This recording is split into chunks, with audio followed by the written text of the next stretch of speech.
This is Jewish Spotlight, a weekly television program presented by Chabad Lubavitch of Long Island, featuring various aspects of modern Jewish life and Jewish culture.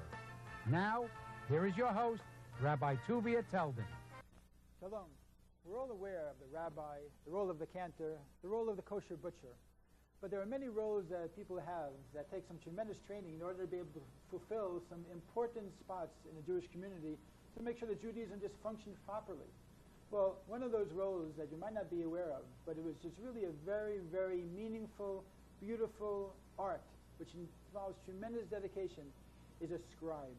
And this is something that most people are not aware of and don't get an opportunity to personally meet a scribe. So we're going to introduce you today to a scribe, and he's a very talented scribe, very interesting scribe. Without further ado, I want to introduce you to Rabbi Yitzchak Hassin. Rabbi Hassin, it's a pleasure to have you with us today. Thank you for having me. Most people are thinking, wow, this is a young scribe. So maybe you can tell us a little bit about your background. I know you were originally from France, I believe, correct? Yeah, I was born in France. I'm only 31 years old. I imagine some people would expect, a scribe, an old man with a long white beard. But to the contrary, it's good that young people are taking up this profession. Now, how old were you when you got interested in the Scribal Arts? Well, when I was 14, that's when I got 14? interested. Yeah. Very good. So from bar mitzvah right into being a scribe. Yes. I used to paint, and a friend of mine suggested that I should look into the scribe.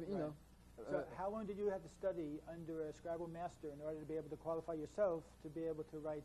Well, technically, someone would have to study for about a year, I would say.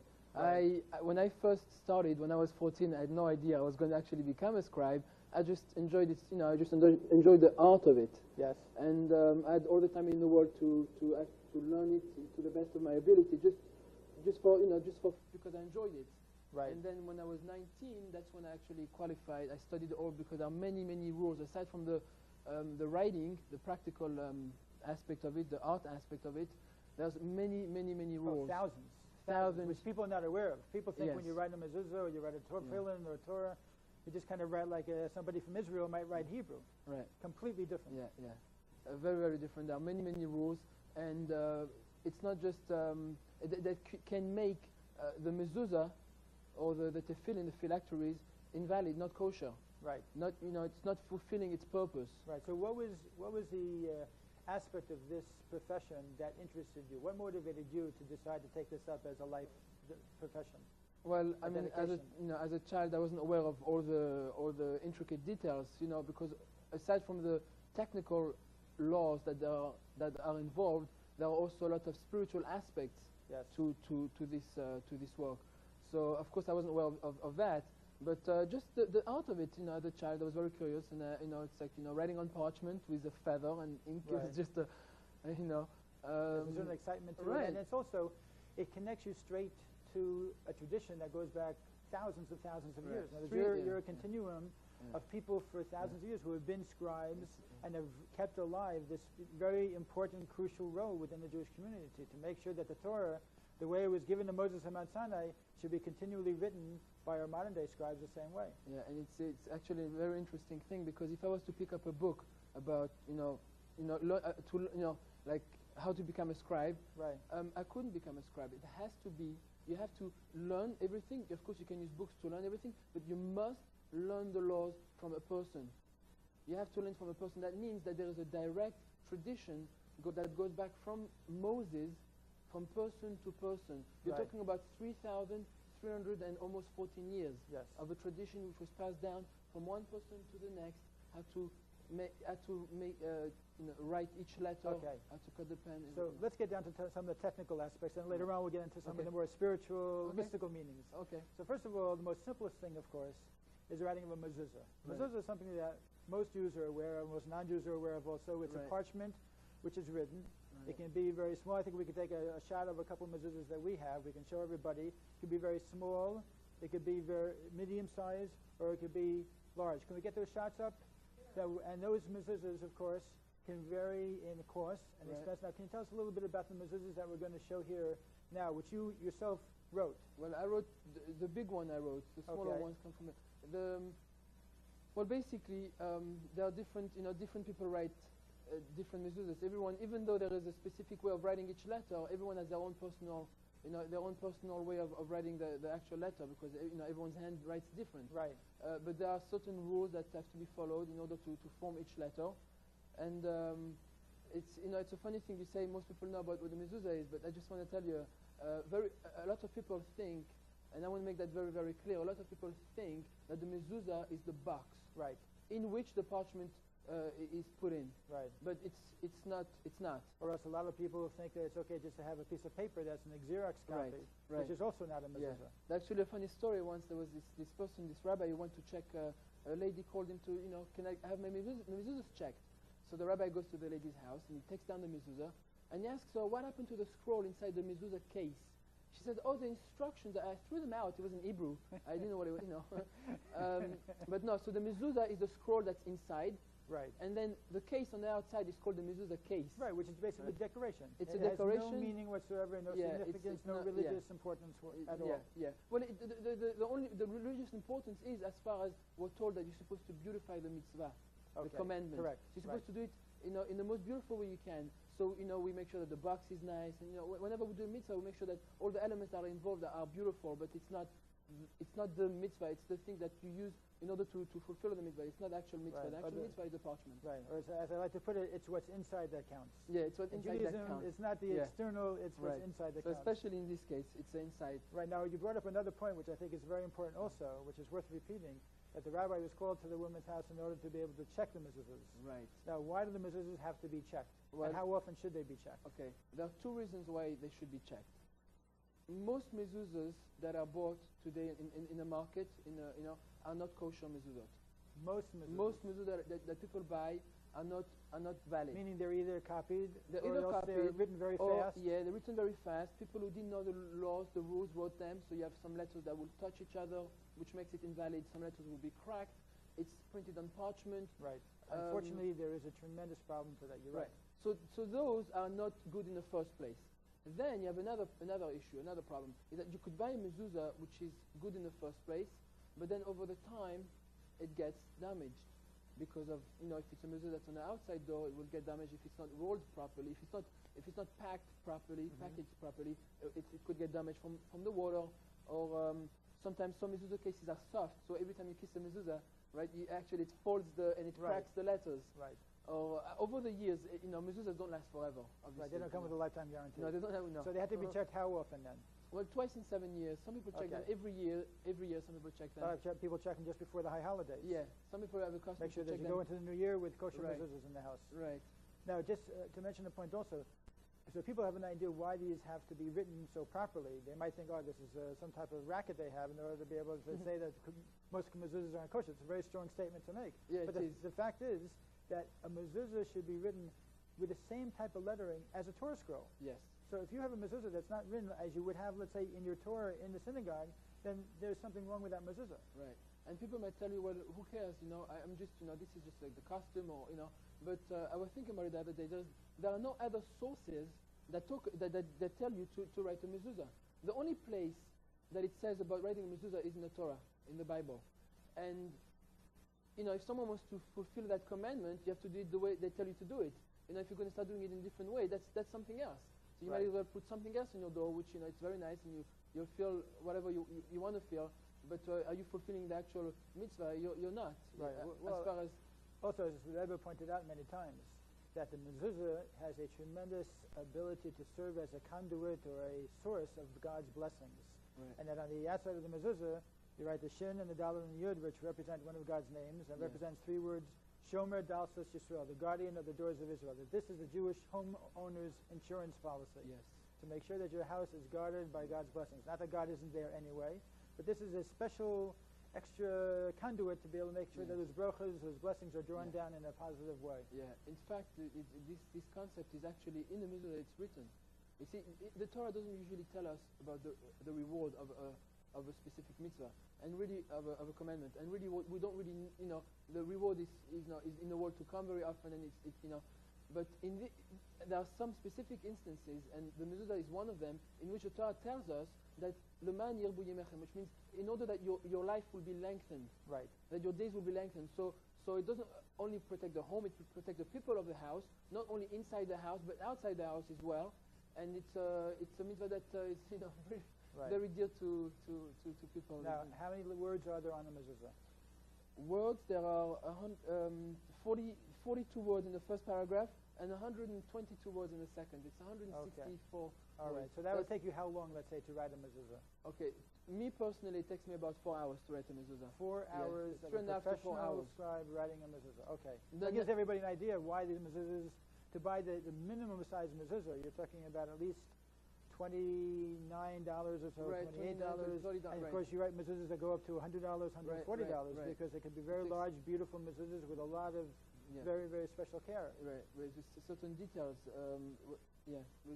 Now, these Scribal Arts, of course, are not just for mezuzah. We have also the tefillin. Maybe you could show us the tefillin. Well, this is the parchment. The parchment that goes inside this is the parchment that goes inside the box. Can you get a shot of that? No, it's very small. This is very small. Right. Oh, I should point it down. Right. Let's see that now. Okay. It's very, very small. It's a it gets very rolled up, work, and we roll it up, and then we put it inside the boxes of the tefillin.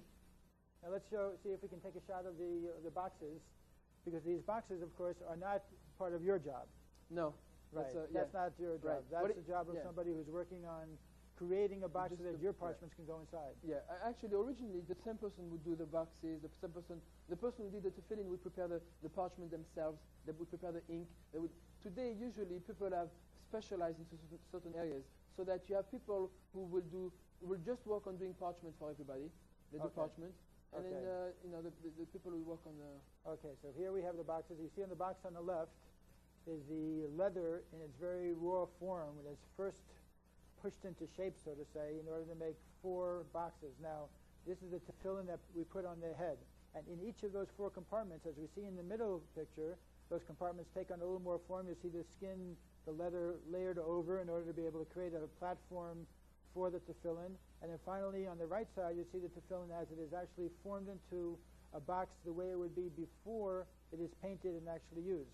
But what you do now is you'll make the parchments which are stuck into that. Yeah, that goes inside the tefillin. Right. That's what I specialize in. And today, that's what most people do. They'll just do one area of the Oh, work. really? So there are specialists within the field. Yeah.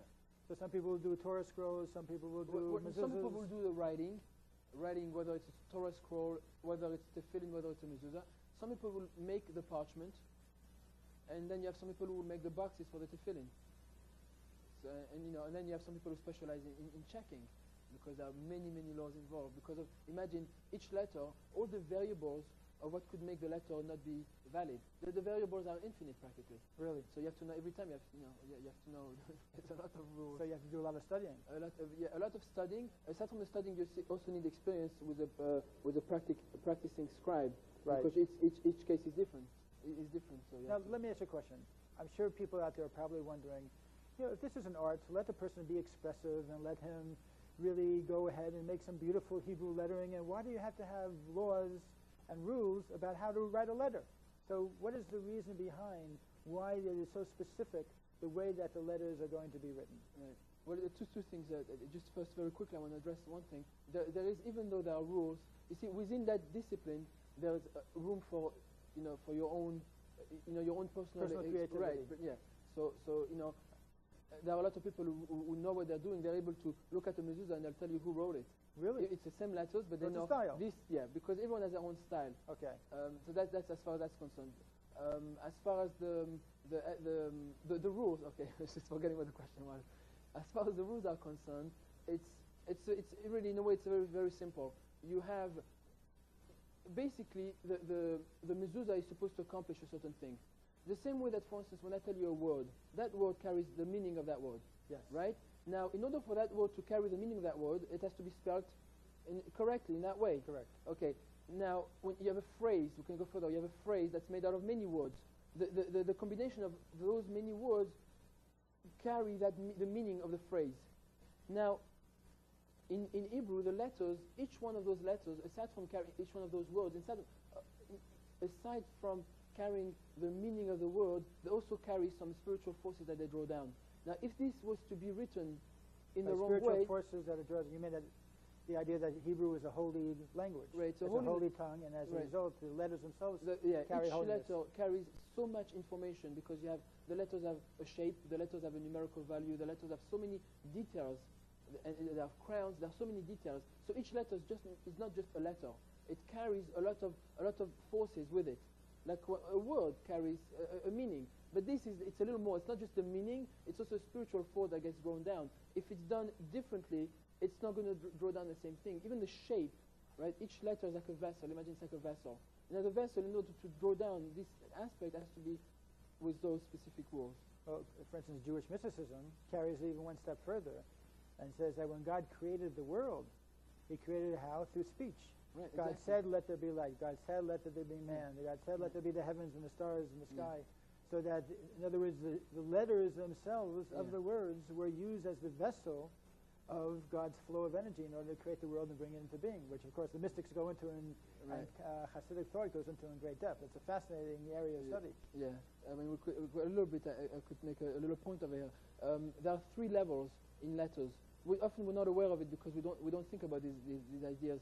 But people who do speech therapy, are very aware of that. You have the letters the way they are written in action. Then you have the letters the way they are spoken in speech. Right. And then you have letters in your mind. Whenever you think something, true, right, you're thinking in words. Mm-hmm. Now the reason why the letters are much more subtle there is because the light of the intellect, the idea, is really the main thing over there. The letters are just means to carry that. Now the same thing is with the actual letters when you write them down. They also carry all that. They carry things. The letters happens to be the means. It's like a cup and you have an handle. It carries the thing. It's a power which carries the concept, carries the idea, carries the feeling. Right. Like imagine sometimes I can tell you some words that carry feelings, right? So we see that words, and when sometimes you have some people can write a beautiful poem. The poem carries an idea. The idea that you're able to convey an emotional, very powerful feeling with writing a few words, right? So we see that words carry something. Right, They do have carry tremendous power. Right, and Einstein was able to tell us about his theories through letters, through writing. That's how he was able to communicate these ideas to us. Right. So we see that letters are a means of communication that carry a certain message. Right. So in a certain sense, based on what you're saying, if let's say we have 3 different levels of letters, you have the thought, you have the speech, and then the action. Right. The Torah, which we believe to be God's thoughts, God's will, basically what you're writing is bringing God's will down into the world of action. That's exactly the point. In fact, you're supposed to, when a scribe writes, you're supposed to, of course, you're thinking of the words you're writing. You're supposed to say them before you write them. Before each word. You say the word Shema, and I write the Shema. And then so it goes through the process of thought, speech, and action. In fact, we're told that when Moshe wrote the Torah the first time, God dictated the Torah to him. Word by word. Word by word. Moses repeated the word and then wrote it. And that's how it was done. Now, this is on a, I don't want to call it physical, but this is on a physical level. It goes from thought, speech, action. It's something which becomes more and more, the thing comes down more and more into a material space. Right. But the spiritual idea also comes down more into a physical space through the letters. Right. So the letters are a conduit. Okay. I just want to go into some other things also. I see you have a Megillah here also. Now, a Megillah is, you please show us the Megillah. Okay. It's a special scroll which is written for the holiday of Purim. Of course, we read the Megillah Esther, talks about the story of Esther and Haman. Right. And this now has 10 columns in it. Yeah. And how long did it take you to write this? About 2 weeks. 2 weeks. And incidentally, I don't know if you can get a close-up on that, but it's a beautiful writing. This is called Kesav Ashuris. Kesav Ashuris is an ancient type of writing of the letters, and it's really very, very beautiful. And you can see so much of the form of the letters, how beautiful and how much detail goes in to the writing of the letters. So this, in fact, what you're looking at now would be the way a Torah scroll would be written. Yeah, a Torah scroll would also be written the same way in terms of having the different columns. Yeah. Now, Torah scroll, though, is written with how many different columns? Well, if it was this size, the columns would have. That means if the columns would have 42 lines like this, then over here you have 10. In a Torah scroll, you have 245. 245 columns. 245 columns. So if you took you 2 weeks to write 10 columns, it would take you almost a year before.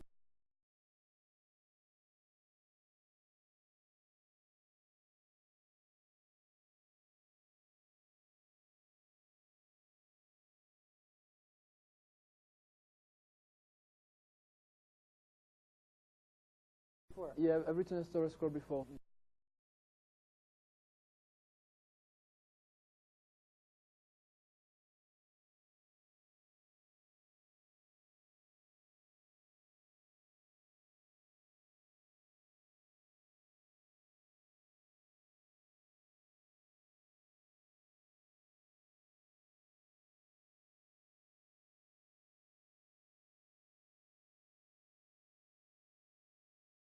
Now, many people, of course, are aware of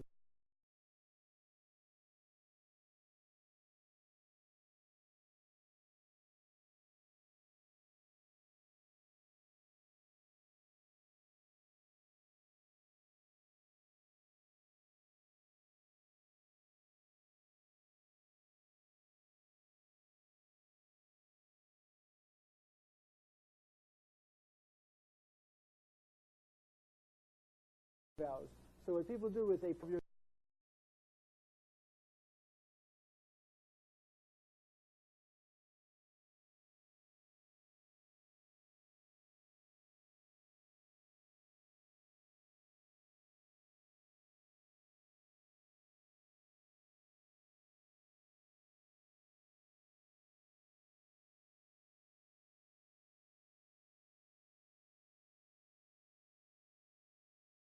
years old and you're nervous and you're trying to.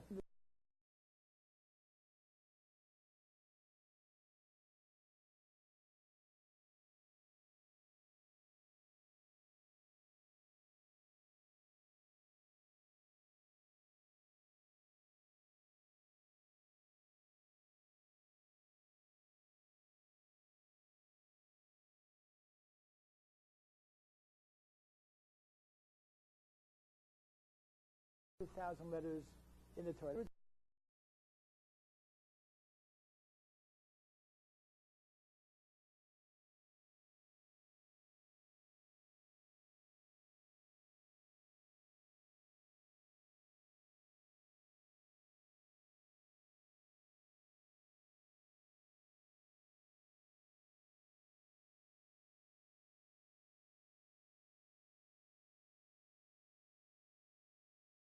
Thousand letters in the Torah.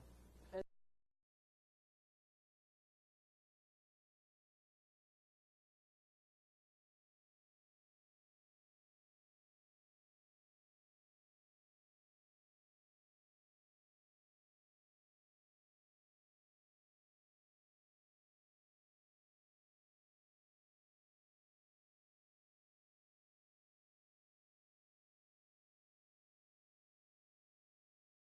end up with 600,000 letters.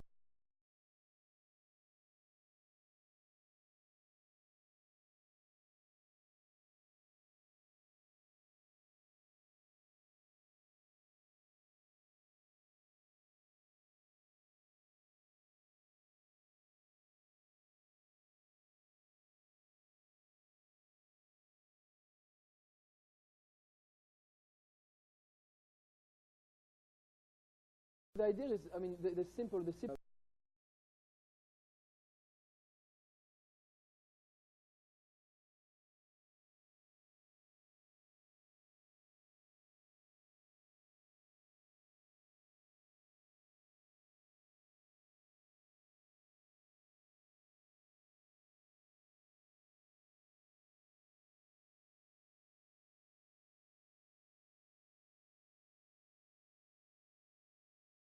So people, were very curious.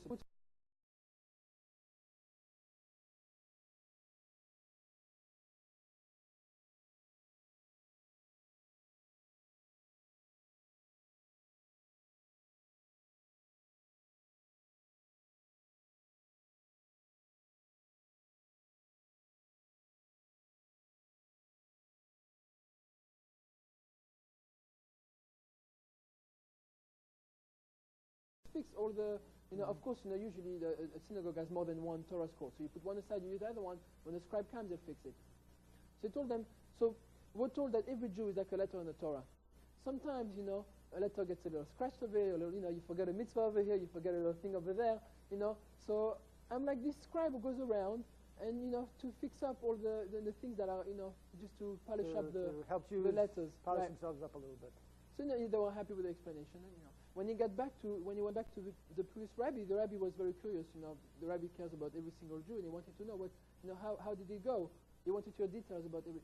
And so the rabbi told him, well, actually, they asked me what I was doing there, and I told them, I gave him that analogy. Right. And he told the rabbi what it was. So the rabbi said, very nice. However, I just want to.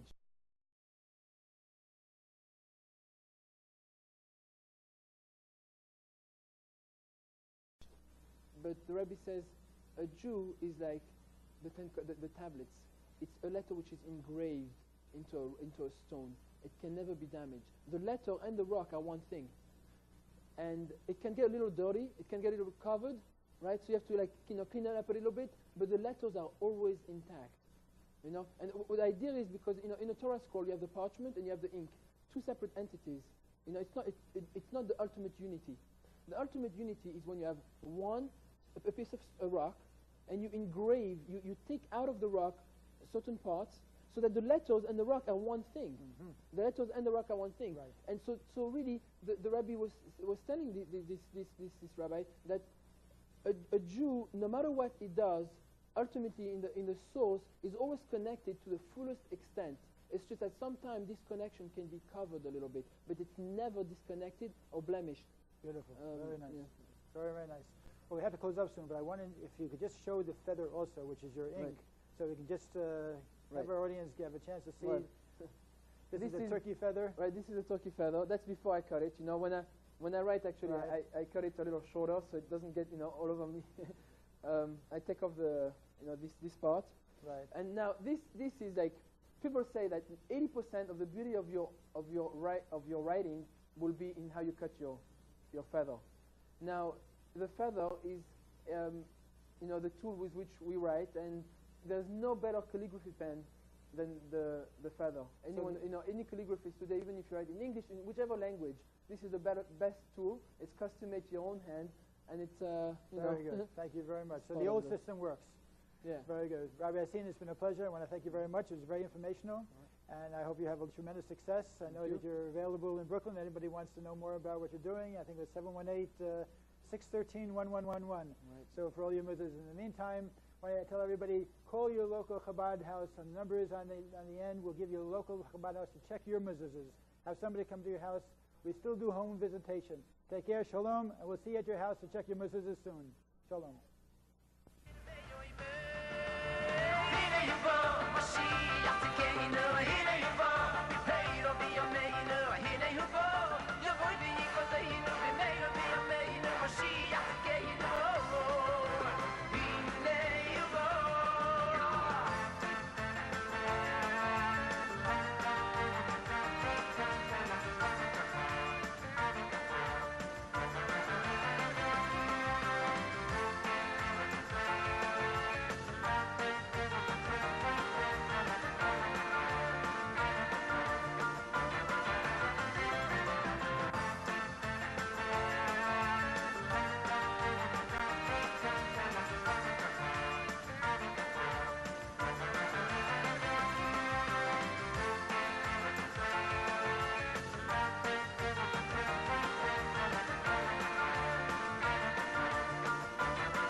Simcha